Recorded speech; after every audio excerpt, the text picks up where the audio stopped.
Backbench MPs do not usually get to change the law, and they certainly don't usually get to change the law on something so totemic. If you are progressive, you think this is what progress looks like. If you are conservative, you're starting to feel this is the end of everything that you believed and held dear. The ayes to the right, 330. The noes to the left, 275. The ayes have it, and look! There aren't, in fact, that many truly historic votes in the House of Commons chamber, despite what we journalists might like to tell you sometimes. But when one does come along, and when you're in the chamber, you can feel it. And today's vote on assisted dying for terminally ill people doubtless was one of them. You could feel it.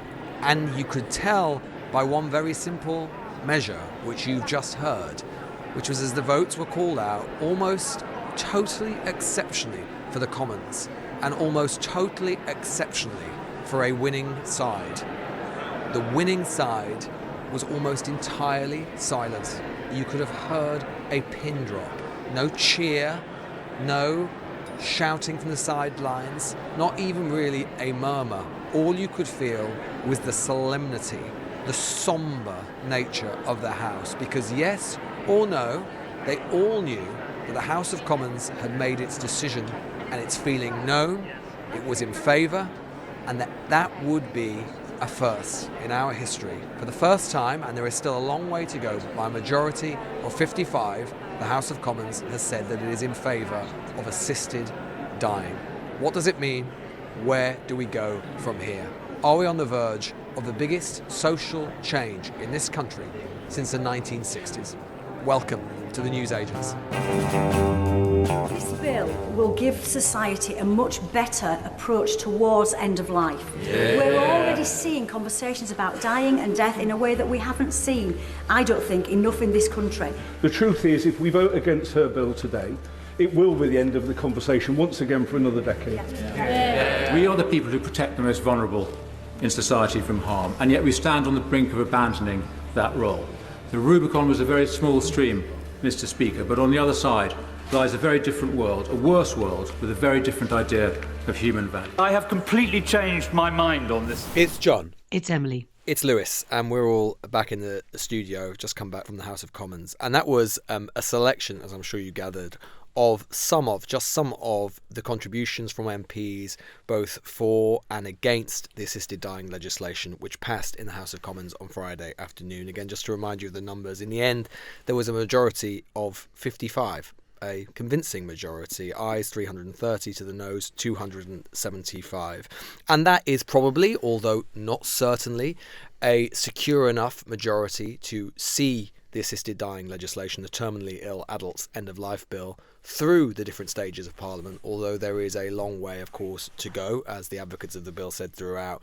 And as you heard there, the debate was emotional, often at times. It's a real cliche, but I think it is fair to say it was the Commons at its best. It was one of those votes where you genuinely didn't know which way it was going to go. You genuinely got the sense, I was in the chamber, you got the sense that there were MPs still making up their mind, listening to the contributions, and they were genuinely felt contributions on every side. But nonetheless, one side won out, and it was historic because the House of Commons has changed its mind. It's thought about this legislation before, as recently as 2015. It has always been taboo. It has always been something that Parliament has not been willing to confront and do, and now it has. And as I was saying at the top of the show, it is historic.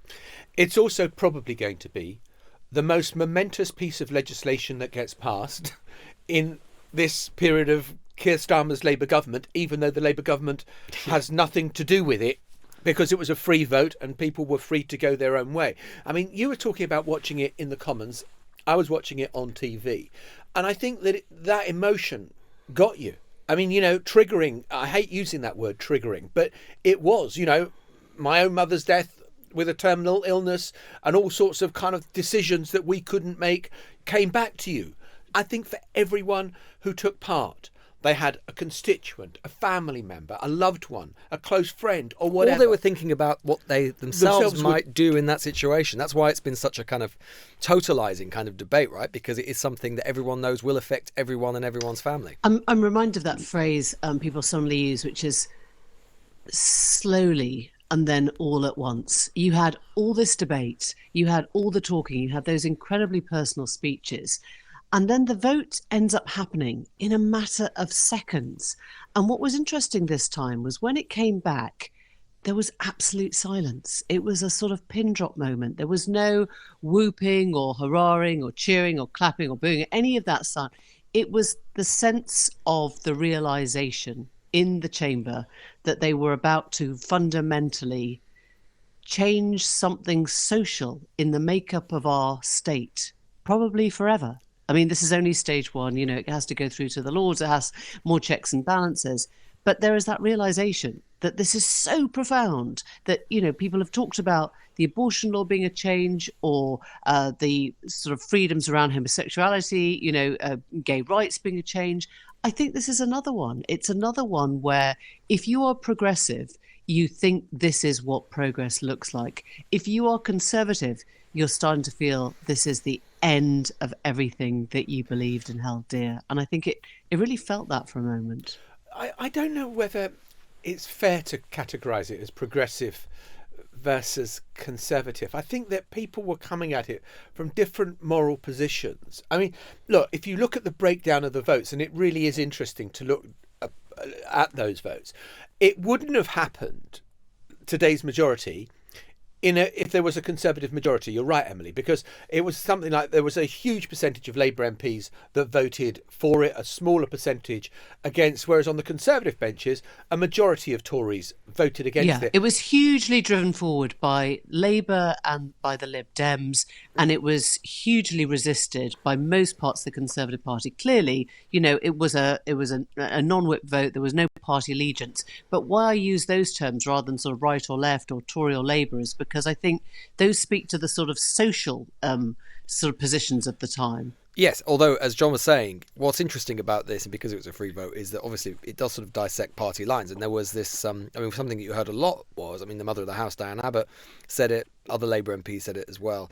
They were coming at it from a point of view where they were concerned that minority and deprived communities in particular would be more susceptible to coercion and all of these sorts of things. So it was an interesting debate because you could never quite be sure when someone got up exactly what they were going to say, which is unusual. There was one person, of course, about whom we could be absolutely certain what they were going to say, which was Kim Leadbeater, who has led the charge. It's her private members' bill. She was the one who chose this bit of legislation when she came top of the private members' ballot. We wouldn't be here talking about this today if it wasn't for that decision. And that is obviously quite the moment for an individual MP. You know, backbench MPs do not usually get to change the law, and they certainly don't usually get to change the law on something so totemic, something so massive, something with such profound implications for, as Emily was saying, potentially for a very long time, for decades to come. In that sense, it is akin to the abortion legislation or equal marriage or whatever it happens to be. Indeed, and those were in other private members' bills in the 1960s, so it does feel like a moment like this. I caught up with her in Central Lobby minutes after the vote. This is what she said. So I'm talking to the woman of the hour, I suppose, in a way, which is Kim Leadbeater's your legislation. How does it feel? You've worked on this for so long now. It must feel like quite the moment. Yeah, it's quite overwhelming. I feel emotional. I feel emotionally drained. But I think what we've seen today is actually the best of Parliament. We had, as I had hoped for, a really robust but respectful and compassionate debate. We heard a range of views from across the House, different political parties, and it was all done really well, as far as I'm concerned. But I'm also very pleased that we've got the results, because what we can do now, we can take this bill to the next stage and we can start to address some of the issues that have been highlighted today around what end-of-life care and choice looks like in this country. So I'm really, really pleased with the result. I'm really pleased with how everyone's handled the debate, and I'm looking forward, when I catch up on some sleep, to taking it to the next phase. I bet. How did it feel, though? Listening to contributions, which, as you say, the debate was very good, but contributions, you know, from people even from your own side, like Florence Eshalomi or Meg Hillier, you know, who were really emotional, talking about their own experiences and their own fears. I mean, what was that like to sit through? Yeah, it was tough. It's tough, it's emotional, and I'm close to so many colleagues in this place, and I've got huge amounts of, not just respect, but actually I really care about them. So that was difficult. But I think what I would think about on reflection is looking at all the different issues that were discussed in that debate, because there were a lot of issues. Choice at the end of life for me was at the heart of the debate, but we talked about palliative care, we talked about social care, we talked about the rights of disabled people. Let's have those conversations and those discussions as well. This is not just the next phase for this bill, but it's the next phase for lots of other things as well. And I will work with colleagues across the House on any of those issues. We're in government, we've got a duty to answer those questions and address those problems. And look, so many people have come up to me, however they voted, whatever their views, we've had a big hug, we've said, well done, we did the job well, and I'm there for any colleagues in the coming months to talk about these issues. I noticed that something Danny Kruger said. He talked about the idea that this will establish a state suicide service. What's your reaction to that? I mean, I love Danny. Danny texted me last night, and we will be friends. We met before I came into Parliament, but I'm uncomfortable with that language. I don't think that's helpful. I think we need to come back to the fact that these are people who are dying, who want the choice and the dignity and the autonomy that this bill would give them. So I think we need to be careful about the language that we use, and I think it needs to stay compassionate and respectful. Because people are repeating it online. I mean, online's online, Twitter is Twitter, whatever. But is there a bit of a danger that this gets taken out of context and proportion, that sort of language, because people pick up on it and they start to get afraid of it? Yeah, look, I think people will feel very emotional today for lots of different reasons, and I would ask people, particularly on social media, to just think about the consequences of what they say, because words do have consequences, and social media can be a pretty horrible, toxic place. I've sadly seen some of the worst of that in the last few months, as well as having a huge amount of support. So I think let's try and keep things respectful, irrespective of our different views. Do you think that with a majority of 55, the passage is assured now? No, I don't think it is assured. I think there were several colleagues who spoke very passionately saying, we're going to give this a chance, but we'll see what happens at the committee stage. We'll see about the scrutiny of the bill as it goes forward. And then we've got third reading. We've got report stage and we've got third reading. So I think there's a long way to go. But I always said that. And the coverage around, it's all been rushed through. No, it hasn't been rushed through at all. There's probably about 6 months now more of process, debate and discussion. How does it feel, just finally? I mean, you might have really made history today. I mean, in the sense that when we think about the historic legislation, like, from the 60s, we don't think a lot about what the Wilson government did, but we do think about things like the Abortion Act. And we might, people might be standing here in 60 years' time talking about this. How does that feel? Yeah, I think it feels a bit big. It feels a bit scary. But, look, if I'm honest, Louise, I probably said this to you before, I didn't really want to be an MP, but I've had a journey into this place, unlike any other, and I'm here to try and make a difference. And when you meet the families, as I have, who are dealing with the status quo on this issue, horrible, harrowing deaths, suicides, trips to different countries on their own, you know that you've got a duty and responsibility to do something about it. So it is a big moment, it's an important moment, but I'm very proud actually to be just a small part of that. Thanks so much, Kim. And of course, we should always remember, we did that interview with her on a Friday show.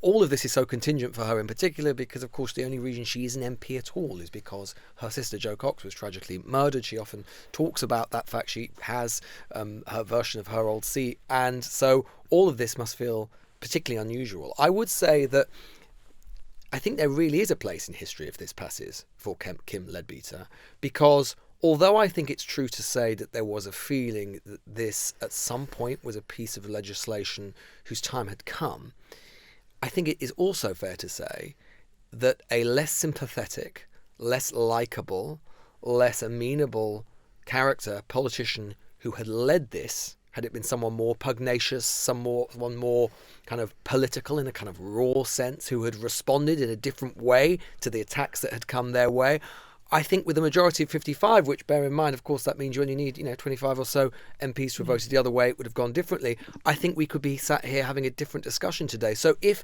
this legislation is passed in the end, I think Kim Leadbeater personally will have her place in history. Look, we have spoken of the Parliament at its finest, MPs doing their best to kind of represent their viewpoints and the moral dilemmas around it. And I thought the speeches were magnificent and personal and emotional. The fact that it was shorn of normal party politics was true with the exception of one speech that I heard, which just stood out so glaringly, which was the former challenger for the Tory leadership, Robert Jenrick, whose argument against it was that activist judges in Strasbourg would change the parameters of this law, and once again, the European courts would be trampling over our justice system again. I just thought it was remarkable because it was so unusual in the context of the debate that had taken place, and was so sort of that narrow partisanship that hadn't been present at all on this very unusual Friday. I think that's right. The fact that you can single out Jenrick as the one really jarring note in the whole debate tells you something. I mean, I watched it and I thought the most glaringly obvious thing to me was, oh God, I'm glad I'm not a legislator. I just genuinely thought the quality of some of their arguments and the dignity with which they spoke made me think, this is a really, really big job that we've put in your hands. And actually, you are rising to it today. You are really thinking this through. And there was sort of one person after another. There was one person who talked about how she'd worked with abused children and domestic abuse victims and how she was really worried about that. And then we heard from Florence Shalomi, who talked about her mother and about, as you said, concerns about a sort of two-tier society and whether Black and ethnic minorities communities would be more adversely affected by this. And I actually listened to it and I thought, thank God somebody else is doing this job. We quite often denigrate those in public life as being not up to the job or not really up to it, or making light of it. And I thought actually it was incredible to see what they have resting on their consciences today. And I was just very grateful it was them, not me.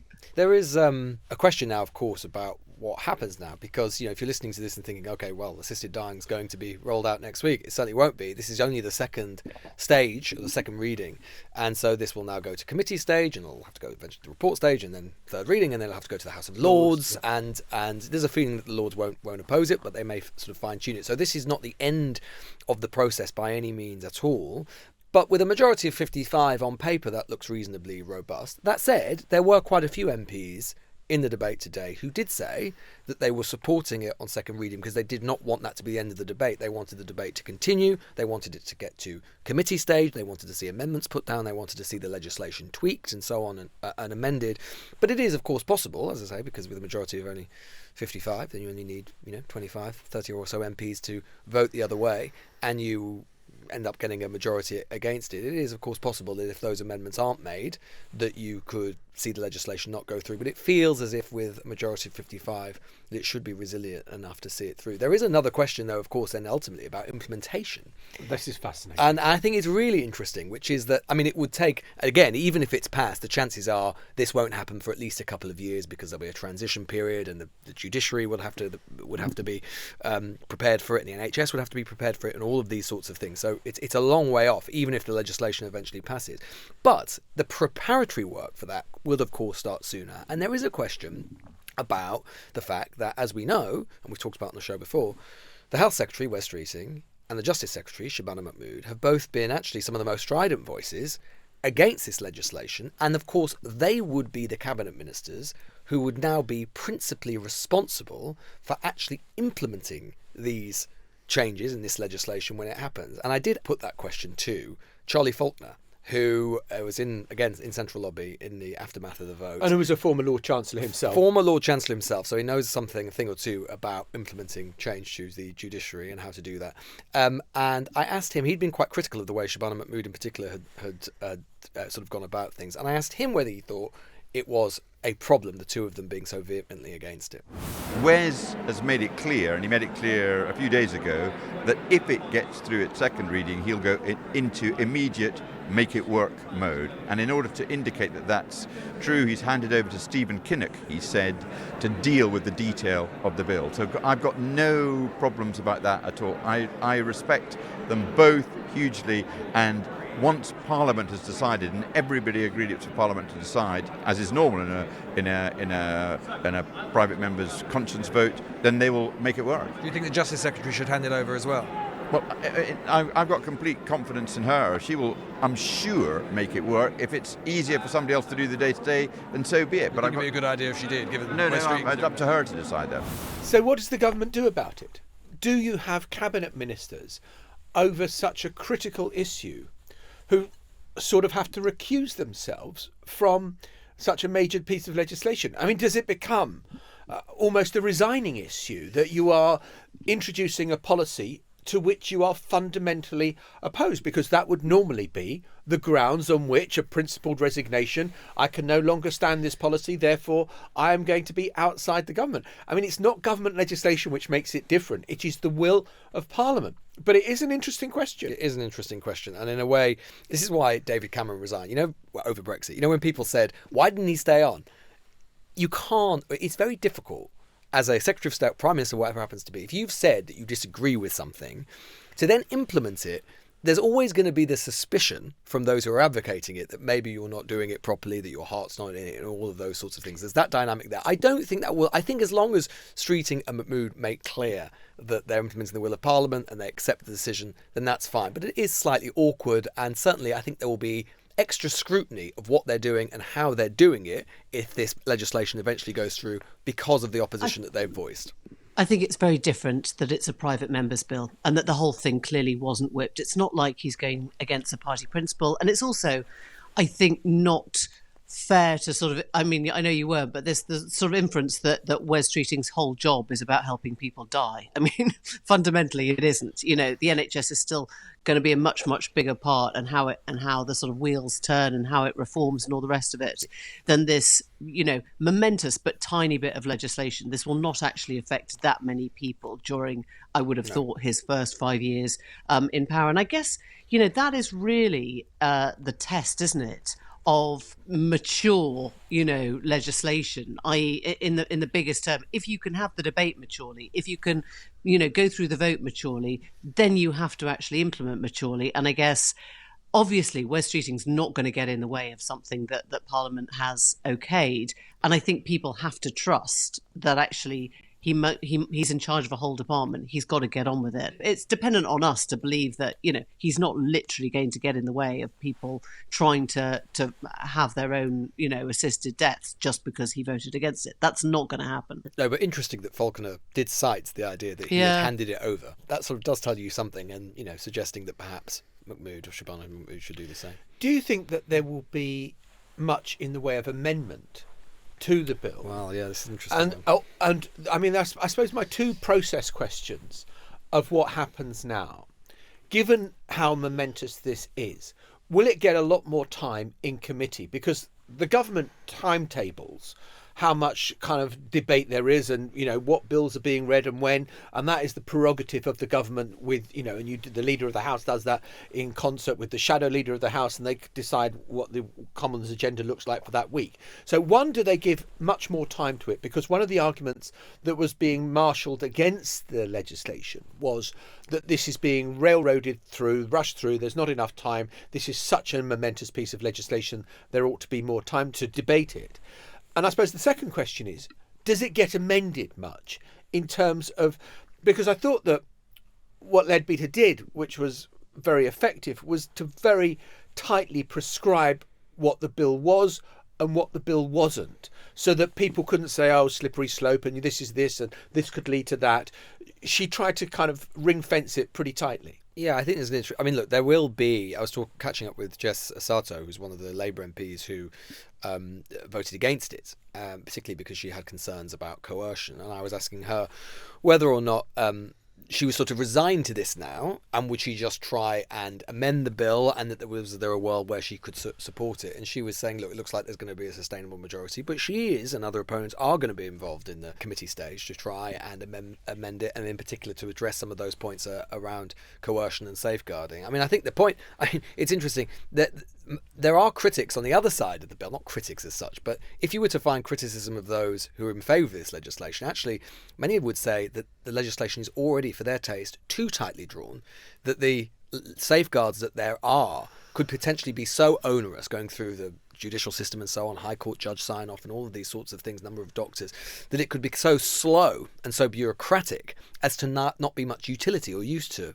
those affected. So there is, of course, the danger if it gets amended much further that you'll start to see some pushback and opposition the other way. And it's only got, I mean, all these amendments and the Lords and the second reading and all this stuff has to be done by July, basically. It has to all go through by the 11th of July. Otherwise it fails. And then you have to start all over again. And that probably won't be in this Parliament. I think there's another interesting thing which I think could flow from this, and it's nothing to do with Parliament in a way, or the MPs, who actually, I think, as we've been saying, overwhelmingly, it's a good day for the Commons in lots of ways. Not been a good day, as it rarely is, I think, on social media. And I think that this is another, I don't know if you noticed this, but perhaps it's because I was sort of live tweeting or live sort of blogging the thing. But I noted the extent to which just how much, particularly on X, isn't there always, how much sort of virulent material there was and the language that was being used around this. The number of like Harold Shipman memes that I saw in response to it, lots of people say this has been a good day for Harold Shipman, or Harold Shipman would approve of legislation. All of this sort of thing, highly inflammatory. Talk of kind of state suicide service on demand, all of this sort of stuff. They're killing people. The left are killing people. Starmer wants to kill people. All of this stuff which is obviously patently absurd, outrageous, ridiculous, inflammatory, choose your adjective of choice. But nonetheless, as we've seen repeatedly in the kind of slight fevered world, the online world that there is, particularly on the kind of like hard right of politics at the moment, these things kind of take hold and they become sort of part of the course and people start talking about it. So I think that, this is something, as we heard, I've sort of put to Kim Leadbeater about people's use of language and choice of language, use of language and so on. But I think that, don't be surprised if you start seeing, as part of the kind of general kind of jumble of kind of hard right attacks on the government that we're seeing, including things like, they're locking, we heard it at the farmers' protest the other day, talk about, locking up journalists but releasing paedophiles, all of this sort of fever stuff. Don't be surprised if we now add to that list, that litany, talk of wanting to kill people, old people, disabled people, which is untrue, but is doubtless going to be part of the course of what we hear in the future. If what we've just discussed kind of helps restore faith in Parliament and politics and politicians, we're going to come on to something talking about a resignation and what that means in a moment. So the Transport Secretary, Louise Haigh, has fallen upon her sword. She either resigned or she resigned before she was pushed. And it all seems a bit odd because it seems she had a sentence for fraud, apparently about a mobile phone that she had reported being stolen after she was mugged, which she then turns on, and the police come and investigate and charge her, and her solicitor tells her to say nothing apparently, and then she pleads guilty in court, and which she now says, and this was 10 years ago, and this was 10 years ago. And if you're confused, if you're hearing this and are confused, everyone in Westminster is confused this afternoon. It's been a newsy Friday, but this happened. This broke overnight. Well, the story about as John was saying, the mobile phone, which had happened 10 years ago. She told the police it was stolen. It's a little murky, but it turns out that it wasn't stolen, and she ended up getting a minor offence for that, apparently having told Keir Starmer about it and told the Labour leadership about it some time ago. But the Times and Sky News ended up reporting this story. This was not known to the public. Reported it on Thursday night, and by Friday morning, boom, she's gone. She had gone, which seemed curious. Because the curious bit is that if she had told Keir Starmer all about it, which is what she has implied and what her friends are saying she definitely did, then what is there new other than it has entered the public domain? In which case that doesn't reflect particularly well on Keir Starmer to have got rid of her if he'd made the judgment originally that it's fine, and then just because it gets the oxygen of publicity it's not fine, or Keir Starmer didn't know. And Downing Street was walking this very fine line at the briefing this morning where there was this very legalistic form of words which didn't satisfy anyone. Yeah, the Guardian's reported later on Friday that Haigh was advised to resign by Number 10 on Thursday night by none other than Morgan McSweeney himself, the Prime Minister's Chief of Staff, delivering that message on Thursday night, so very, very rapid, because there is a suggestion that it would have breached the ministerial code.